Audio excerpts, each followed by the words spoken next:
welcome. Today we are here with the Macro Podcast, Bridging the Gaps with the Department of Defense. And I am Moses Kawivi Jr. And with me I have Major General Steve Logan of the State of Hawaii Department of Defense. And he will provide us some information on the role of the National Guard, its mission, how it protects its people, and the criticality of training here in Hawaii for the National Guard. So, Steve and I, we go back within the National Guard for quite some time, and it's kind of like a reunion of some old friends here as we begin this podcast. So, briefly tell us about your journey in the Hawaii National Guard, as well as your civilian position or job that you had, how you got into the Guard, and then where you came to become the Adjutant General. Okay, yeah, perfectly. So I graduated from McKinley High School. In my senior year, I joined the Hawaiian Army National Guard with the goal of becoming a helicopter pilot. It's been something I was always interested in from a younger age. I went off to boot camp. I came back, and I was fortunate enough to get hired by the Honolulu Police Department into the cadet program, which you can start at age 18. So a really good, entry level position. I had kind of a bifurcated career track between the Guard and the police department. Ultimately, attending flight school several years later. I'd like to say that it was a symbiotic career track because some of the leadership skills and some of the technical skills I gained from the military lent itself to my law enforcement career. Ultimately, I became the relief pilot for the Honolulu Police Department. In 2004, a position opened up which afforded me the opportunity to run the entire aviation program for the Hawaii National Guard. So I retired from the police department and I took that job for about 11 years and then have moved up in the organization. In 2019, I was selected by then Governor Ige to become the Deputy Adjutant General, just before COVID-19, by the way, and then held that position for about 5 years. And then in October of 2024, Governor Green appointed me for the position of the Adjutant General, and I was confirmed by the State Senate a short time thereafter, and that's where I currently serve and reside. What is the Hawaii National Guard's mission? How is it similar or different than the active duty? You already talked about that, but expand more for those who may not understand the differences. Okay. So the United States has active duty forces to help defend the nation in time of need. The National Guard has that same mission, and we can be activated federally and have been throughout time to work on what we call that wartime mission. I talked about becoming a helicopter pilot. Most of the skills and most of the training that was conducted was to be able to do that federal mission. Unique to the National Guard of the United States is the ability of the state governors and the territorial governors to be able to access and activate the Guard in time of need. It could be a natural or a non-natural disaster or emergency that occurs within the state. And most recently, that was kind of an example would be our response to the 2023 Maui wildfires, where we activated a large number of soldiers and airmen to be able to assist Maui County in their recovery, the response, and then the relief of the citizens there. And I know a lot of the people are grateful for that. What does the Hawaii Guard bring to that type of response, especially for the locals when our guardsmen are out there? I'll tell you, the night of the fire, we had full-time and part-time soldiers and airmen that immediately responded and assisted with the evacuation scene. So that was our immediate response. We were able to put a trained liaison officer into the Maui Emergency Operations Center to be able to give us some real-time information. And then we went over, did a rapid assessment, and were able to bring over around 700 soldiers and airmen to aid in that recovery. I think what we bring to the table is our soldiers and airmen come from the very same communities in which they serve. So if you were to look at your workplace or go back to your high school or your elementary school, and if you were to come to one of our training assemblies, you're going to see some great similarities. We pride ourselves on being the organization of opportunity. So any one of our members can one day become the Adjutant General, if they so desire. An example specific to the Maui wildfire is, unfortunately, we had to prevent individuals from going into what was their residential area before, because there were decedents that hadn't been recovered. It was an unsafe environment. But usages of the term like auntie and uncle when when they're talking to these residents that had already gone through a large amount of trauma is hugely beneficial. When we first did the beginning of the reentry program, and residents were able to go see their properties for the first time, the emotional impact was great. We had cultural practitioners, we had religious practitioners, we had medical and behavioral health specialists that were there, and we controlled entry into the impact area. When leaving, oftentimes they would stop, get out, and hug our soldiers and airmen. And I honestly couldn't believe what I was seeing. It was that bond with the community that they were able to develop rapidly that enabled our response. And this pretty much is unique to the Hawaii National Guard, that the way they respond and how they do that relationship with the people, because we're from the people, right? Um, and we are, like you said, um, aunties, uncles, and sign of respect when a local person is referred to by someone as auntie or uncle. Yeah, most definitely, and it's not something that we teach. They actually bring that into the workplace. Yeah. So the wildfires coming around, and a lot of homeland defense missions starting to pop up. Could you kind of talk about how the Guard's role is shifting into that area? Yeah, it's definitely emerging. We've seen greater usages of the National Guard since the 9/11 attacks, but most recently, we have approximately 1,500 National Guard soldiers and airmen nationwide that are assisting in local law enforcement areas like Memphis, at the nation's capital. These All of these soldiers are serving in a status that puts them under their own governor's control. So this is all voluntary in nature. We have the ability, and there's been orders issued by the National Guard Bureau to activate up to 5,000 soldiers and airmen nationwide. We're at about 23% of that at the last report so far. Locally here in Hawaii, that hasn't happened yet. So we haven't received what we would call a request for assistance from any of the counties or from our state Department of Law Enforcement for that need, which is a positive story in and of itself, in that we haven't experienced some of the conditions that are currently ongoing on the mainland. Let's talk about the Guard's role in critical infrastructure as we head into the future. How does that look like? What can we expect from the Hawaii National Guard concerning these homeland defense missions and critical infrastructure? I'm really excited, to be able to talk about this. As we know, the federal government has classified all critical infrastructure into 16 sectors. About 13 of those are applicable to the state of Hawaii, and about five or six are really critical. Some might be transportation, energy, water, wastewater, communications. Those, I think, are the top five that we have to focus on. When I first became the Adjutant General, I heard of this exercise called Vigilant Guard. We had conducted this exercise back in 2015, but it was more centered on a natural disaster response capability.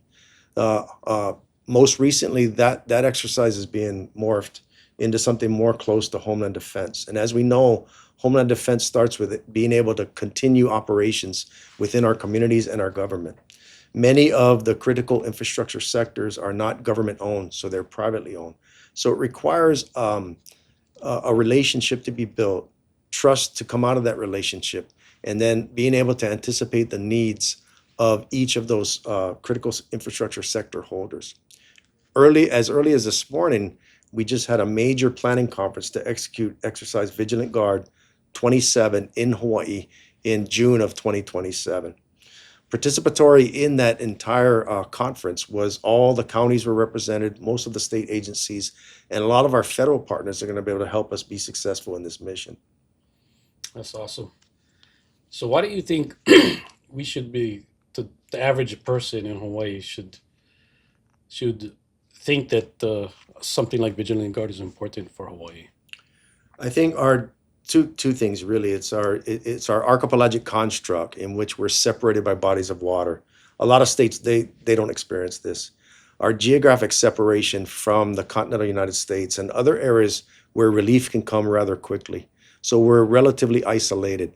We're susceptible to a lot of natural disasters. As we know, hurricane, earthquake generated tsunami, wildfire now, pandemic, of course, and there's some non-natural threats that we have that are continuing on a almost on a daily basis. There's cyber attacks that are occurring either for profit or are being generated to try to destabilize communities, throughout the world, honestly. And so, for us to be as prepared as we could be, to be resilient to all of that, is a necessity.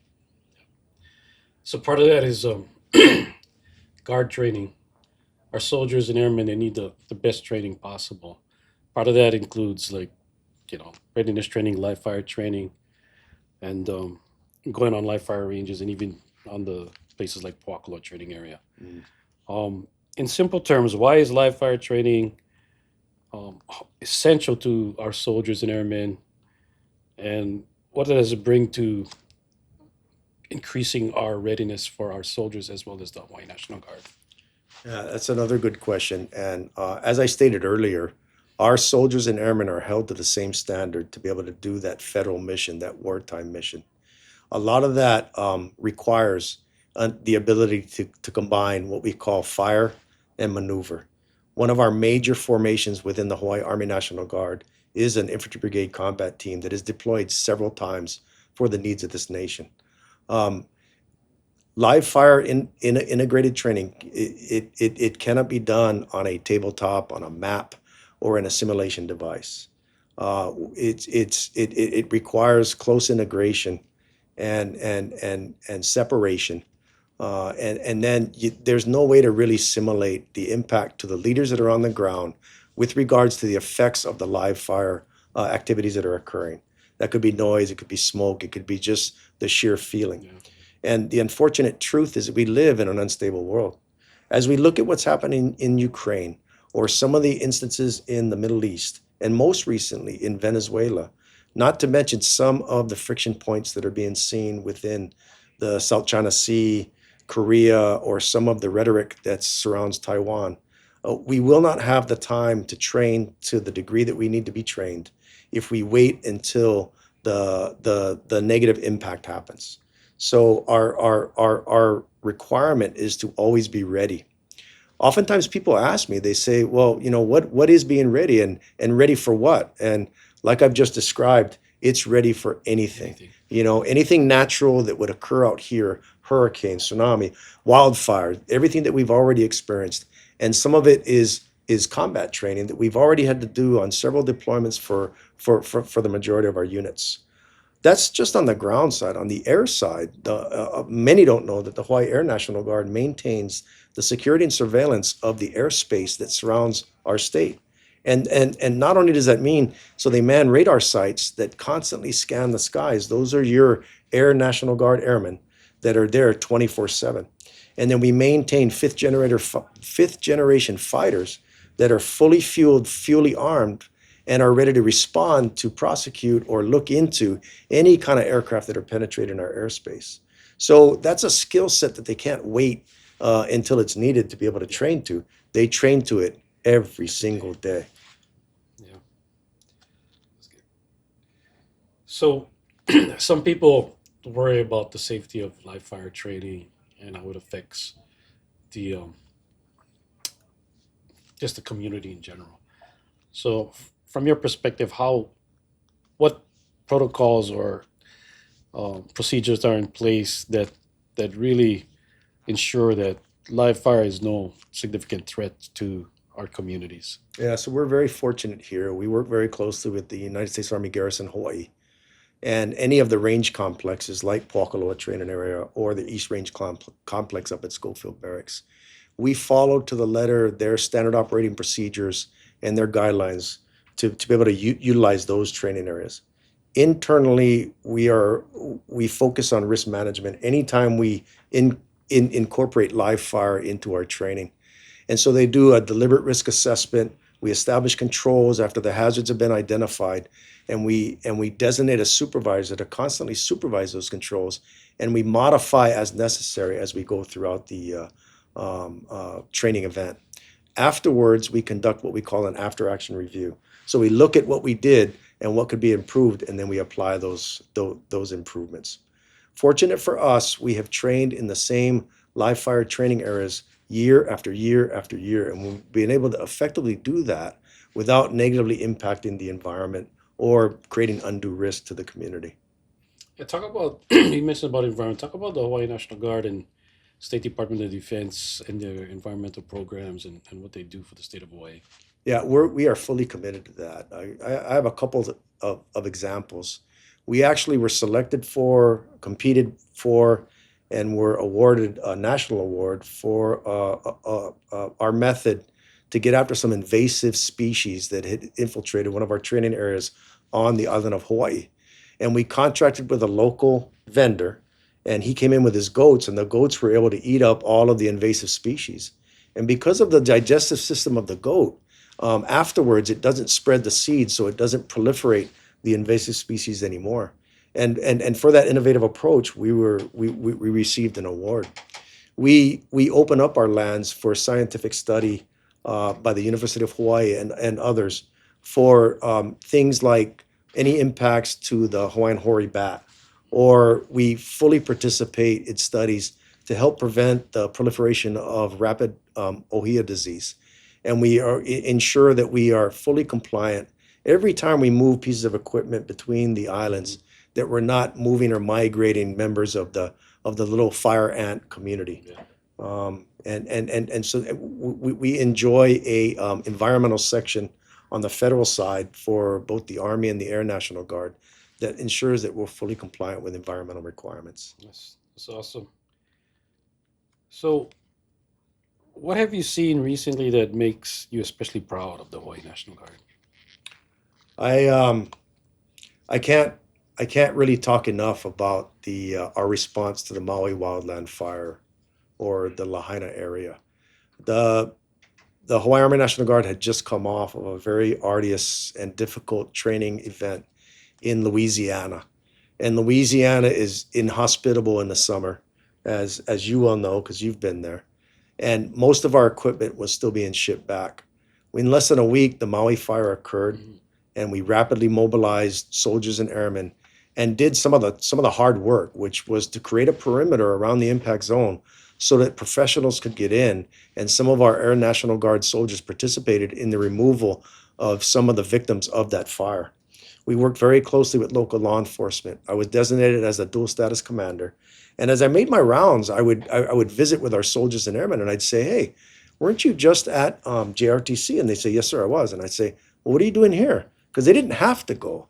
They volunteered for this. And the answers that I got almost brings tears to your eyes. One person said, "Lahaina is calling me, sir." And I went, "Whoa." One person said, "My mom told me to get up here."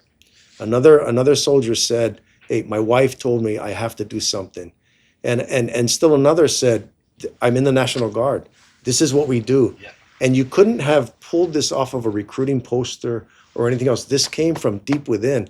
And trust me, they had already been, away from their homes and families for months before that, getting ready for or training for this exercise in Louisiana. That I think I'm most proud of.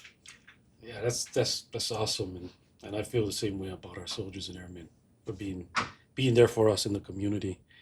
But you talked about the equipment over in Louisiana.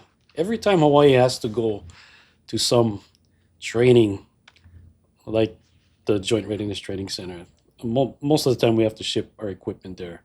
What impact did it create for Hawaii as the equipment was still up at Louisiana? Yeah, it two things to that. It leaves us relatively uncovered. So the equipment we shipped was the equipment that was operational. Much of the equipment, like anything else, if you have a fleet, is going to be in maintenance. So what we did leave back was unusable.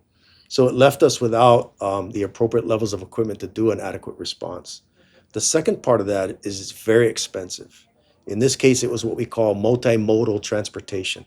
It went on a ship to the west coast of the United States, was transloaded onto a train, and then of course unloaded, used, and then the reverse, process, which either takes time and a lot of money. And for that reason, the 29th Brigade, the Infantry Brigade Combat Team I spoke about earlier, it only gets to see a rotation or a training event like that once every 25 years.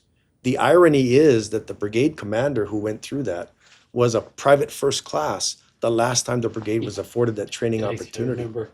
I remember So that rotation. right. So it kind of necessitates a capability to do at least a modicum of that training here locally so that the skills that are developed don't atrophy and we can be what is the National Guard's motto, which is always ready, always there.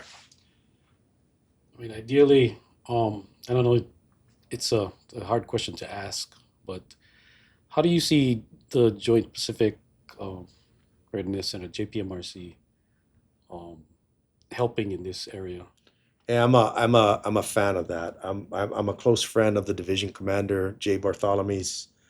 We talk quite frequently about integrating the Hawaii Army National Guard into the 25th Infantry Division. I like the concept of the JPMRC that's conducted here in Hawaii and also in the Republic of the Philippines.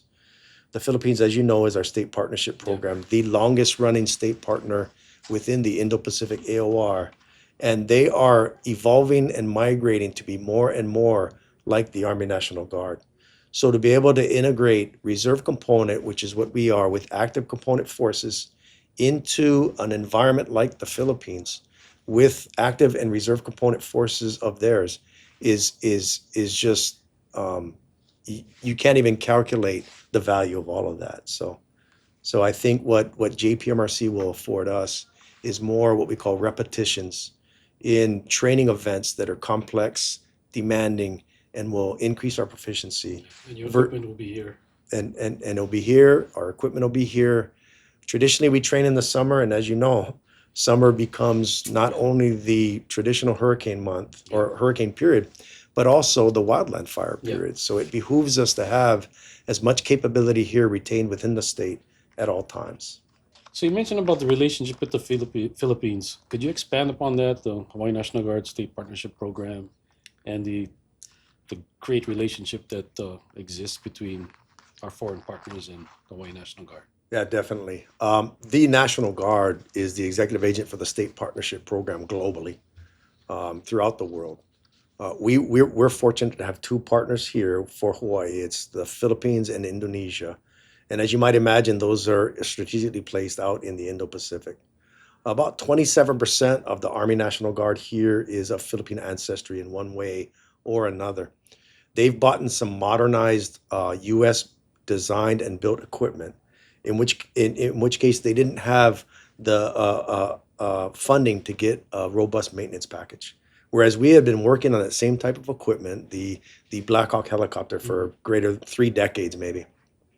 So for a little bit of money, we were able to integrate our two forces together, and our soldiers get to go over and assist them in the maintenance practices, and they get to learn from some of our tactics, techniques, and procedures.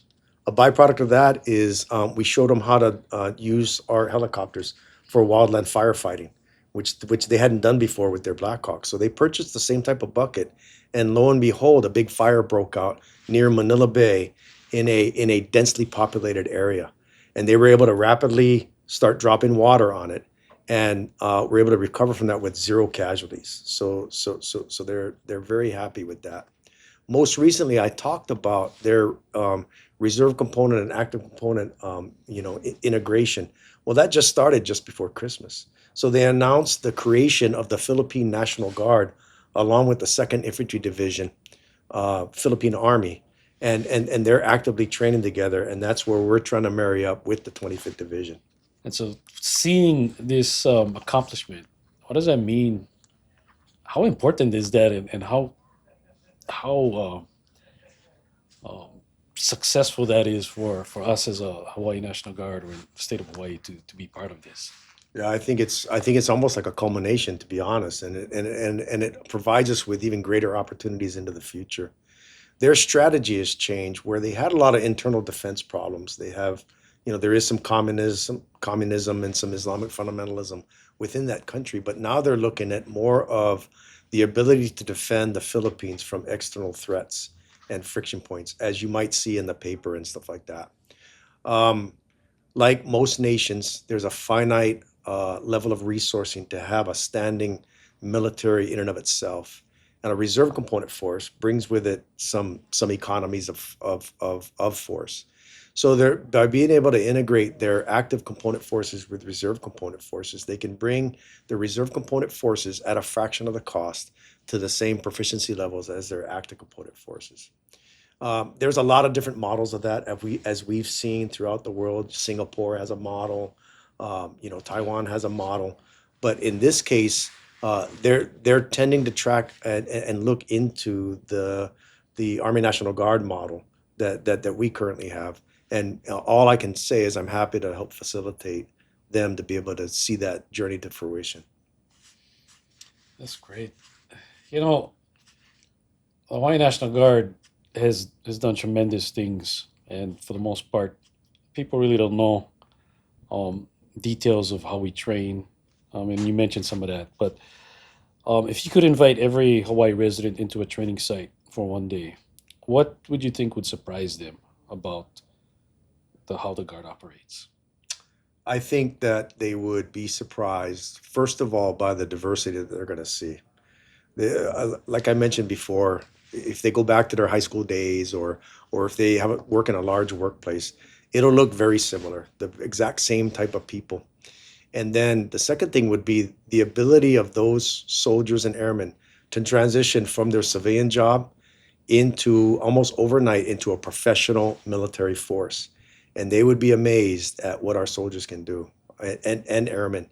They're working on fifth generation fighters. They're working on advanced systems. They're working in computer technologies that this all this training was afforded to them from their military career. They put their civilian job on hold for that weekend or for that training period, and they're able to focus on that role and come together cohesively as a collaborative unit. Yeah, so as a young high school student today, thinking about joining the service and then looking into the Hawaii National Guard, what would you tell that young high school student as far as what the Guard can offer them and the rewards that they can get professionally and personally? I would say that first of all, we're the organization of opportunity. You can be a high school graduate from a local public school, whether it be this island or another island, and you can make it all the way up to the rank of general officer or the adjutant general of the state of Hawaii. Um, and it doesn't matter. It can be male or female or just anybody who's got the interest, got the drive, and can put in the effort. So first of all, there's that. Second of all is I don't know what you're interested in, and it really doesn't matter. We have a place on the team for you.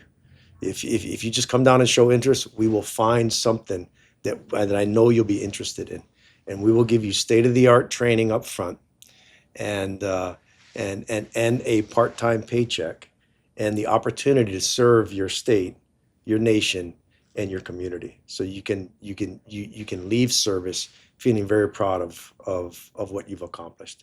In many ways, if I use my own career as an example, it was symbiotic.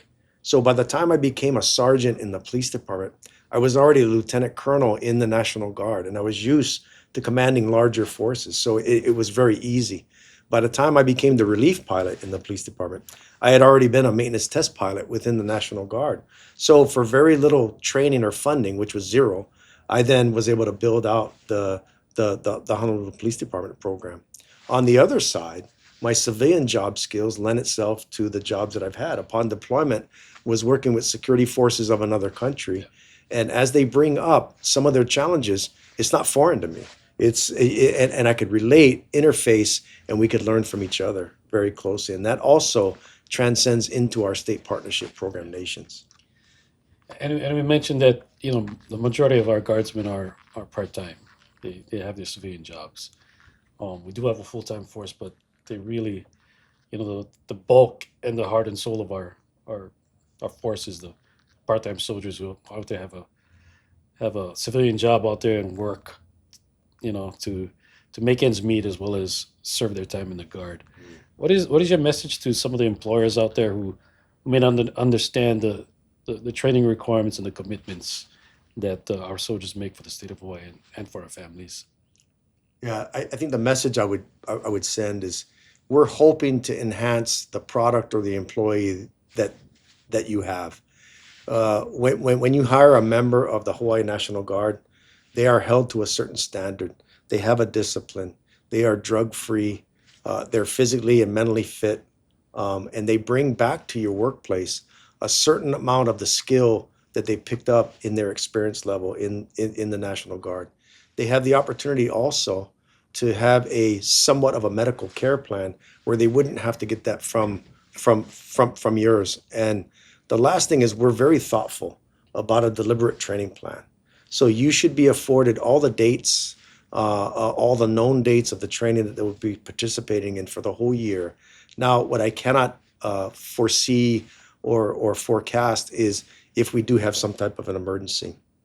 But as you know, we're very thoughtful about the civilian vocation that the Guard soldier or airman has. Most of those that are in the medical community, we wouldn't activate them up front because it becomes a zero-sum game.